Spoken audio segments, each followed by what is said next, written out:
sekarang kita mau ngobrol part 2-nya ya. Kok bisa merantau gitu?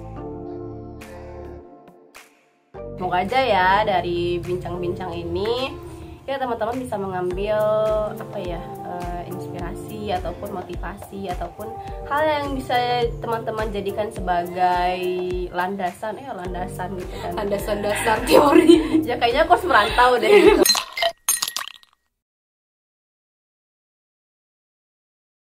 Mbak Ranti lu tahun berapa sih kalau dari itu? Aku tuh lulus 2017, itu pas banget 4 tahun. Wisudanya Agustus. Sama gitu ya? Iya. Bilang dong kita dari Unsri itu. Iya tadi udah ya di udah ya. Kan itu Unsri, Universitas Sriwijaya. Tapi dia kan ada 2 kampus ya. Oh iya. Ada kampus Indralaya, ada kampus Palembang. Kampus induknya itu sebenarnya di Indralaya. Semua pusat administrasi itu di Indralaya. Tapi kampus tertuanya itu ada di Palembang. Kampus Indralaya itu baru berdiri tahun 1960. Nah, Lanjut. kan sama-sama anak FKIP tadi udahlah ya di part 1, kembali lagi ke video selanjutnya sebelumnya. Oke. Ya, setelah lulus Agustus, aku sempat pulang. Hari ini wisuda, sorenya aku juga ikut pulang ke rumah langsung Di Batu Raja. Iya. Jadi ikut langsung ibu bapak pulang ke rumah. Kosannya udah bersih berarti? Udah, barang semua udah mbak angkut. Nah kan, jadi mbak tuh kan ngekosnya nggak sendiri. Mbak tuh bertiga sama Mbak Sinta, tahu kan yang PGSD, sama Meli anak PLS 2014 punya Mbak Sinta. Nah, tinggal mereka berdua lagi di kosan. Mbak barang mbak semua buku atau apapun itu langsung mbak angkut semua ke rumah. Nah, seminggu apa 2 minggu mbak di rumah, baru mbak kembali lagi ke kampus untuk yang ngurus kayak tadi yang Juwita bilang, legalisir, transkrip, ijazah dan lain-lain. Dan itu nggak mudah, harus ambil nomor antrian dulu, kembali ke lantai 2 ya kalau nggak salah ya. Iya, di dekanat.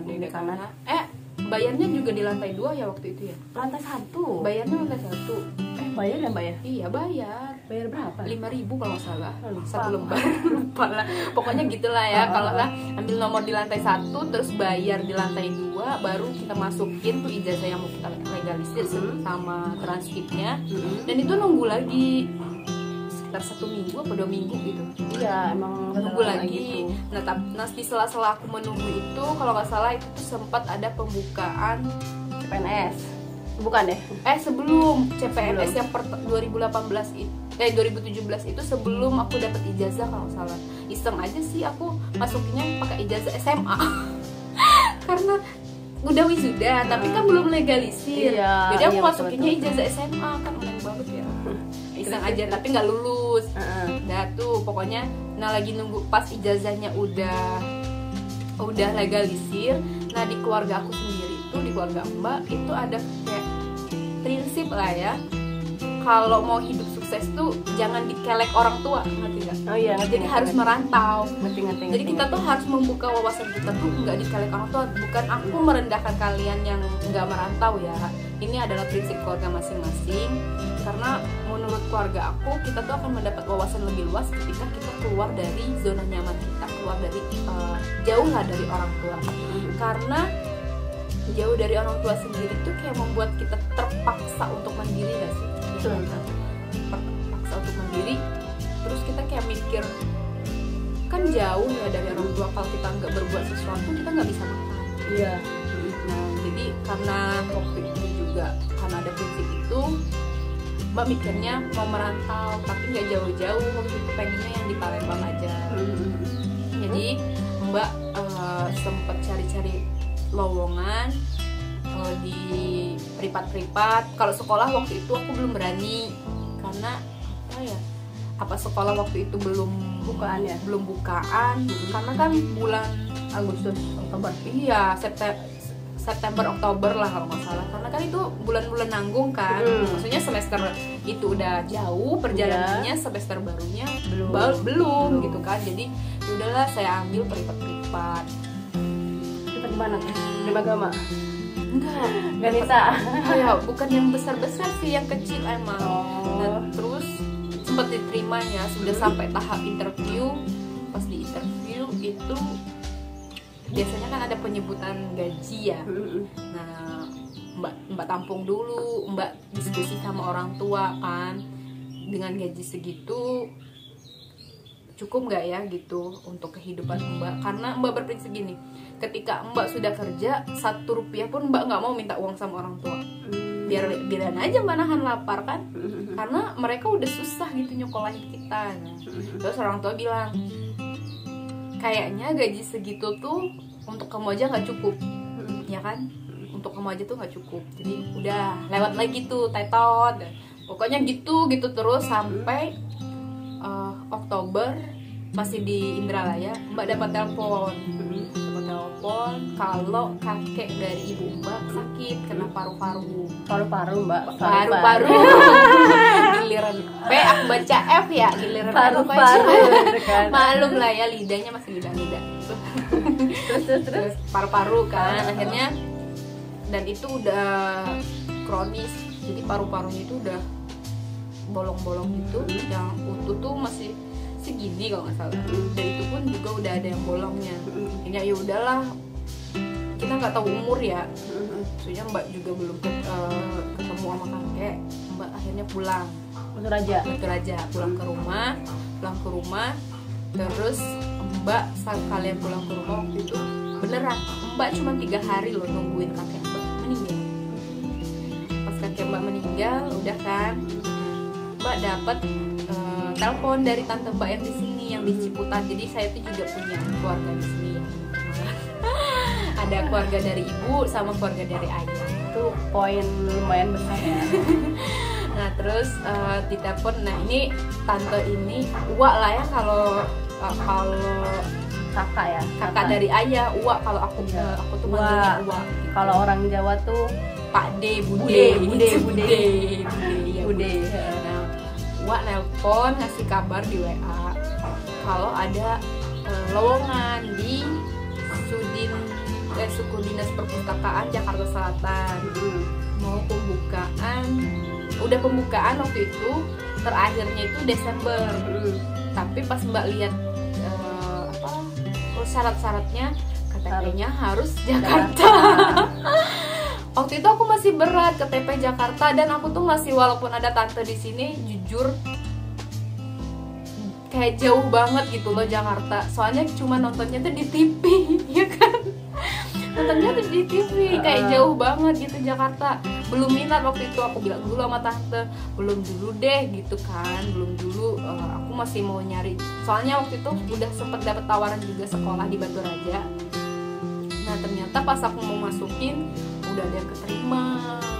Oh, udah guru gitu ya? Guru juga. Ada yang masuk duluan daripada aku telat masukin persyaratan ijazah gitulah ya. Rezekinya udah keduluan orang. Itu jalannya ya. Udah telat tuh. Terus akhirnya pokoknya udah nyari-nyari lagi di Batu Raja, belum dapet. Ditawarin lagi sama uak aku untuk ambil lowongan itu, yang Jakarta tadi. Aku tuh masih bener-bener masih berat untuk KTP Jakarta gitu. Aku tuh udah kebayangnya menetap di sana, tinggal di sana, jauh dari orang tua, KTP-nya udah Jakarta lagi. Nah terus waktu itu juga belum kepikiran untuk ikut kakaknya siapa atau alamatnya siapa. Mikirnya ke Jakarta ikut alamat siapa, sedangkan uak ini kan Tangsel, di Ciputat, bukan Jakarta. Banten berarti. Nah terus inget adiknya ibu ada di sini di Jakarta Utara. Nah pindahlah kan, telepon ke si Oom itu. Nah ke Oom bilang mau pindah karena dapat tawaran begini. Oke. Udah oke. Nguruslah ke kelurahan, untuk keluar mutasi dari kakak. Dan kata ibu mbak apa coba? Apa? Belum nikah udah keluar dari kakak. Belum terusir kata kok. Iya kan, belum ada yang ngajak untuk keluar. Aku baru sadar loh, bener-bener. Belum nikah udah keluar sendiri kata ibu mbak gitu. Kayak diusir aja ya. Iya kayak diusir gitu, kayak dibuang berarti, ya Allah. Dan tuh mbak urus kan, bolak-balik pokoknya ke Capil. Pertama janjinya waktu itu 2 minggu kalau salah, jadi Capil Batu Raja. Iya, 2 minggu jadi. Mbak balik ke sana ternyata belum jadi. Balik lagi 2 minggu setelahnya. Tutup dong itu mah. Lama amat, 2 minggu lagi. KTP Mbak jadi, lowongannya udah tutup. Sedih nggak ya sih? ampun. Tapi itu bikin KTP ini Batu Raja yang Jakarta Iya, itu? enggak. Keluar dulu, KTP-nya dicabut, KTP lama Mbak dihancurin gitu. Jadi cuman kayak dapat surat bahwa Mbak tuh bakal pindah ke alamat yang itu, ada surat keterangan itu doang. Tapi setelah dapat surat keterangan itu dan kakak keluarga Mbak tuh udah berubah, nama Mbak udah nggak ada lagi di sana, udah dicoret, lowongan tutup. Iya, kelamaan. Iya, udah tuh kan Mbak udah kayak apa ya, udah kayak down lah ya. KTP udah Jakarta, walaupun belum fisik Iya, kan, tapi kerjaannya juga udah lepas gitu. Tapi palang basah lah ya. iya, bapak Mbak bilang gitu, kepalang udah jadi nasi, udah jadi bubur. Ya udahlah kita berangkat gitu, tetap berangkat ke Jakarta. Kerja apapun di sana, gajinya berapapun, yang penting halal. Oke. Desember akhir-akhir lah ya, berangkat Mbak ke sini. Mbak inget banget hari Jumat, tapi lupa tanggalnya berapa. Mbak baru turun di Pasar Ciputat tuh kan, kalau dari arah kita Sumatera kan ngelewatin Muncul dulu tuh Serpong segala macam, turunnya di Pasar Ciputat kalau naik angkot. Baru ke rumah tante Mbak. Nah pas Mbak dijemput di Pasar Ciputat, HP Mbak bunyi. Kenapa bunyi? Terus karena belum pernah ditelepon dari telepon rumah, itu kan plus 21 Iya, Jakarta, Greater Jakarta kan kalau Iya, telepon gitu. Siapa yang nelpon gitu kan, udah takut gitu kan. Tapi akhirnya tetap Mbak angkat karena 2 kali ditelepon. Pas telepon kedua Mbak angkat, terus dia bilang gini, halo, kami dari Pondok Pesantren Az-Zikra Sentul Bogor. Selamat Anda, Mbak apa Ibu waktu itu dia bilang, pokoknya telah lulus administrasi Az-Zikra. Iya, di Pondok Pesantren Berarti ngajar. Az-Zikra, dan interviewnya hari Senin. Terus kan Mbak bis bingung di jalan tuh, lamaran kapan ya? Kapan gitu masukin lamarannya, dan itu di Bogor kan, maksudnya kok bisa. Hari itu Mbak nyampe Jakarta dan emang belum di Ciputat belum ada kebayang mau kerja apa, karena yang tadi itu kan udah lepas ya. Iya. Ini ada tawaran, maksudnya udah ada yang keterima. Ini lamaran kapan ya gitu. Tapi ada yang lamar itu emang? Mbak pernah emang iseng-iseng waktu yang nungguin KTP itu jadi, karena kan KTP-nya udah, maksudnya Mbak udah ada bayangan mau ke Jakarta kan. Mbak emang udah iseng-iseng ngirim-ngirim lamaran lewat email. Ternyata ada yang keterima, alhamdulillah. Ya, Zikra itu. Iya. Udah tuh. Kan belum tahu ya, baru nyampe Ciputat. Udah ke Bogor sebelah mana ya? Udah akhirnya Mbak ceritain lah sama tante sama Uwa ya, sama Uwa. Oh itu yang udah diarahin lah sama mereka. Udah akhirnya Senin habis sholat subuh. Soalnya itu tuh disuruhnya pagi banget. Habis sholat subuh naik KRL. belum berani, belum tahu kan. Jangan Grab. Ya Tapi ampun. baik ya Allah, naik Grab. Ini apa ya, perjuangan pengorbanan seorang ayah lah ya. Kenapa? Bapak Mbak tuh nganterin Mbak interview dari awal Mbak sampai sana, sampai di akhir ditungguin. Terus? Karena kan Mbak belum pernah merantau kan, belum pernah jauh-jauh banget. Udah tuh ditungguin di sana. Tapi bersyukurnya Grabnya menunggu? Enggak. Grabnya mah enggak, drop out doang. Mereka pergi kan. Nah pas di sana kan Bapak Mbak nunggu di luar, Mbak masuk. Nah ketemulah sama teman-teman yang lain mau interview. Ternyata Pondok Pesantren Az-Zikra ini tuh baru ada yang putra doang. Nah yang putri ini baru mau jalannya bulan Juli. Juli 2019. Nah jadi kami itu adalah persiapan untuk pembukaan sekolah itu yang baru, sekolah putri yang baru. Dan ternyata kenalan ada yang dari Serpong, deket kan. Nah dia nanya, tadi naik apa ke sini? Mbak bilang lah kan naik Grab. Ongkosnya 100 lebih, 150 apa nggak salah. Mahal 150. Mahal banget kata dia gitu. Ya udah nanti pulang bareng aku, Mbak bersyukur kan. Dia bawa mobil? Enggak, naik KRL lebih murah kata dia gitu. KRL lebih murah. Akhirnya naik KRL, tapi waktu itu kita kan belum ada kartu. Nah dia yang beliin kartu yang sekali jalan.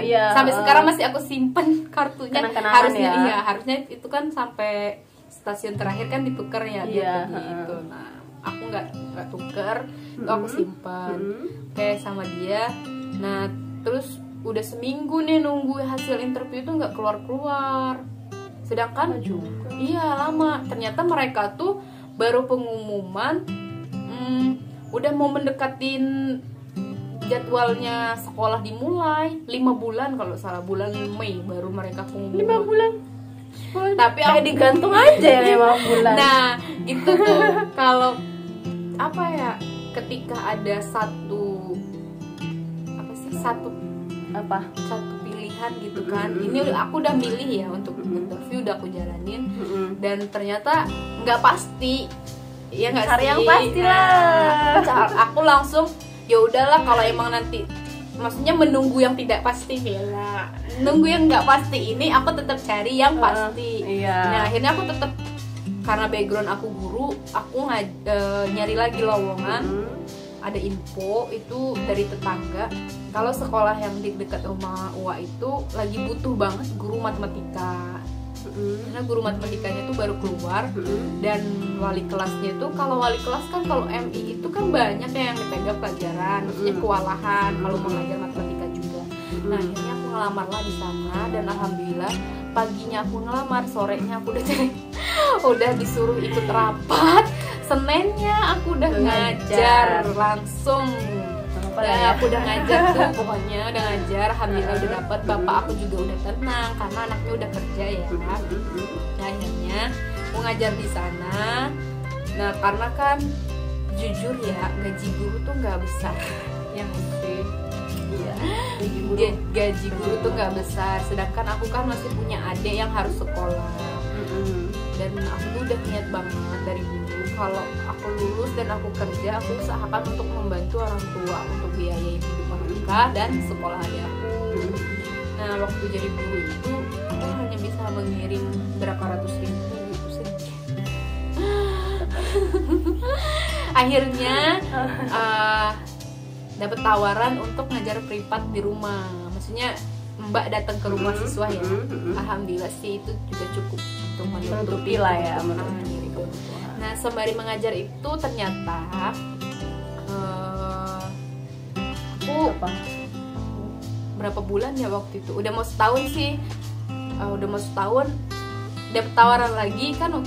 Ternyata yang lowongan suku dinas pustakaan tadi itu setiap tahun itu tuh buka terus. Ternyata mereka tuh kontrak 1 tahun gitu loh. Mereka UMR gak sih? Oh iya UMR. Besar kalau UMR. Iya UMR lumayan loh. Jadi nah karena itu UMR juga kebutuhan ekonomi yang aku bilang tadi ya. Jadi aku memutuskan untuk pindah, resign, melamar di situ dulu. Karena aku resign dari belum resign, aku ikut tes dulu di sana. Pokoknya tesnya tuh ada tes administrasi, nganterin administrasi 1 minggu apa 2 minggu, pengumuman. Setelah pengumuman baru interviewnya tuh mulai dari keahlian komputer sama bahasa Inggris. Kebayang nggak di interview pakai bahasa Inggris? Serius banget. Di interview pakai bahasa Inggris, aku kan bahasa Inggrisnya pasif ya. Terus? Aku ngerti maksud dia, cuman nggak ngerti kita ngomongnya apa gimana. Jadi amburadul lah, Indonesia, Inggris, Inggris.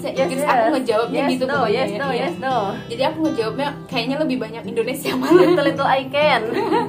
Ya gitulah pokoknya, little bit gitu. Pokoknya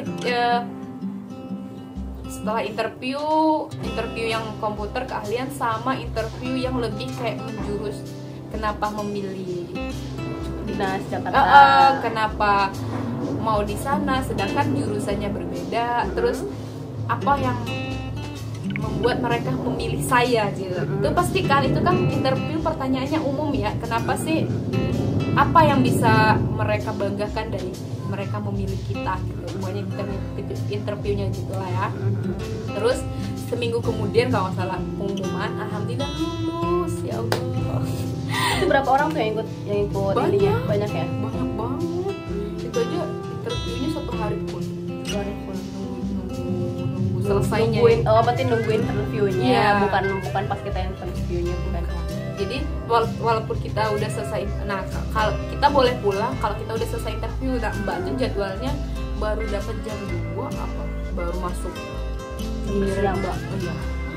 Jadi di situ tuh karena perpus ya, jadi perpus kan di dalam buku juga ada interviewnya tuh storytelling, kita jadi disuruh storytelling gitu loh, storytellingnya si kancil dan buaya. waktu itu apa tentang semut dan belalang Oh, apalah Pak, gitu bener kan? Nggak jauh-jauh kan storytelling pokoknya paling gitulah. gitulah. Soalnya itu cerita paling singkat ya kalau binatang-binatang gitu kan, terus pesannya juga langsung gitu tuh the point kan, pesan apa yang disampaikan. Udah tuh akhirnya aku diterima, aku resign dari sekolah tahun 2019 Januari. Jadi aku cuma 1 tahun ngajar di sekolah. 2019 aku langsung ke perpustakaan. Di sana aku diamanahin untuk bagian bikin kontrak pengadaan barang dan jasa. Nah, bikin kontrak pengadaan barang dan jasa 8 bulan dari di sana. Resign lagi. Resign lagi. Luar biasa ya aku ya. Banyak resignnya pemirsa. Hobi banget resignnya. Terus. Ya, karena aku dapat lagi tawaran kerja di perusahaan vendor. Perusahaan vendor itu perusahaan yang kayak menyediakan jasa. Misalnya ada perusahaan besar butuh cleaning service atau butuh security, perusahaan ini tuh yang menyediain untuk mereka. Berarti perusahaan itu tuh ngerekrut orang-orang nih untuk jadi cleaning service gitu ya. Nanti kan misalnya Juwita nih punya perusahaan. Nah, Juwita nih butuh cleaning service karena kan untuk perusahaan itu lebih produktif untuk apa ya, bagian-bagian yang dia tuh tidak berhubungan dengan kegiatan utama disarankan itu emang pakai harus vendor outsourcing. Jadi kita nggak pusing ngurusin yang nggak ada urusan dengan kegiatan utama kita. Jadi perusahaan ini tuh, misalnya perusahaan Juwita tuh lebih fokus ke produksi, mengembangkan produk-produknya kalian, kegiatan kalian. Nah, yang saya kayak cleaning service, security gitu-gitu, itu perusahaan yang lain yang ngelola. Kalian cuma tinggal bayar ke perusahaan lain itu gitu. Oh, jadi yang ngegajinya tuh dari perusahaan vendor itu? Rembes. Oh, rembes. Misalnya kan Juwita nih, jadi dia ada sistem rembes gitu. Jadi gajinya si karyawan kan ada di kontrak perjanjian kerja gitu. Jadi Mbak rembes gajinya si karyawan, Mbak talangin dulu, Mbak bayarkan dulu ke karyawan. Nanti setelah itu tagih ke perusahaan. Mbak tagih ke Juwita gitu, perusahaan Juwita. Tapi itu lebih produktif teman-teman untuk perusahaan-perusahaan besar yang emang mau lebih fokus ke produksinya atau kegiatan utama. Jadi Juwita nggak usah pusing-pusing lagi mikirin urusan titik bengeknya si security sama si cleaning service kan. Jadi kalau ada apa-apa sama cleaning service atau security-nya, Mbak lah yang bertanggung jawab gitu. Kalau Juwita tinggal bayar doang gitu, fokus di kegiatan utama. Soalnya kalau aku tahu vendor itu kayak apa ya, kayak memang misalkan kita ada perusahaan atau kayak event misalkan, atau misalkan perusahaan pengen buat website atau pengen buat IT, nah baru kita nyewa vendor gitu untuk itu juga salah satunya. Jadi aku nggak kepikiran kalau sampai cleaning service sama ada vendornya juga. Jadi vendor itu emang banyak macamnya sih, kayak misalnya kalau misalnya BUMN gitu ya, atau yang kementerian gitu-gitu ya, kan mereka suka kayak beli AC gitu-gitu, itu juga pakai vendor. Nanti adanya namanya SPK atau kegiatan lelang. Nanti kalau kalian misalnya ada yang satu profesi lah sama aku, mungkin kalian ngerti jalurnya gitu. Jadi keuangannya vendor, perusahaan vendor ya. Jadi nah udah tuh masuk di perusahaan vendor. Sebenarnya sih waktu ditawarin nggak pede ya, karena itu tuh aku kenapa? Kepercayaan mereka utama itu adalah bagian accounting dan finance. Itu aku banget ya, aku kan pendidikan ekonomi.